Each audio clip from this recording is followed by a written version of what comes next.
सर्वांना जय जिजाऊ जय शिवराय।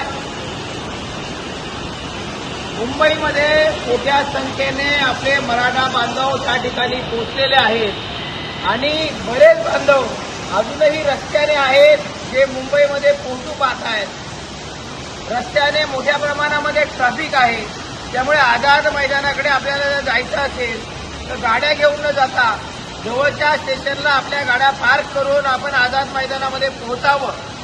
ज्यांना आझाद मैदानामध्ये पोहोचणं शक्य नसेल अशा बांधवांसाठी सकल मराठा समाज नवी मुंबईच्या माध्यमातून सिडको एक्झिबिशन सेंटर वाशी, जे वाशी हायवेच्या जवळ आहे आणि वाशी रेल्वे स्टेशनच्या जवळ आहे, त्या ठिकाणी आपण त्यांची राहण्याची व्यवस्था, खाण्याची व्यवस्था, पाण्याची व्यवस्था आणि सुलभ शौचालयाची व्यवस्था या ठिकाणी आपण केलेली आहे।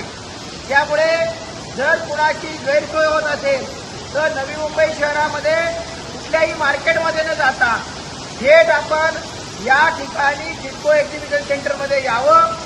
या ठिकाणी मोठ्या प्रमाणामध्ये पार्किंगची व्यवस्था देखील आम्ही केलेली आहे आणि ही जी व्यवस्था आहे, जसे आम्हाला संघर्ष योद्धा मनोजदादा जरांगे पाटलांकडून आदेश येतील त्यानुसार पुढील किती दिवस कंटिन्यू ठेवायची आहे या संदर्भामध्ये निश्चित त्यांच्या मार्गदर्शनाखाली आम्ही तो निर्णय घेऊ।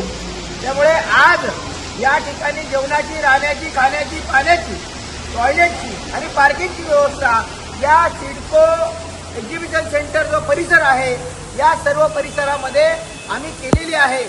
ही व्यवस्था जरी सकल मराठा समाजाच्या माध्यमातून होत असेल तरी या व्यवस्था करण्यामध्ये या नवी मुंबई शहरातला माझा आगरी कोळी बांधव, माझा धनगर बांधव, माझा वंजारी बांधव, माझा मुस्लिम बांधव, माझा तेली बांधव, माझा साळी बांधव आणि या एपीएमसी मधील माझा गुजराती मारवाडी बांधव, माझा माथाडी कामगार, माझा मापाडी, माझा व्यापारी, त्यानंतर माझे जे काही नवी मुंबई शहरातला आमचा हा बहुजन घटक आहे, हा सगळा घटक यामध्ये मदत करतोय।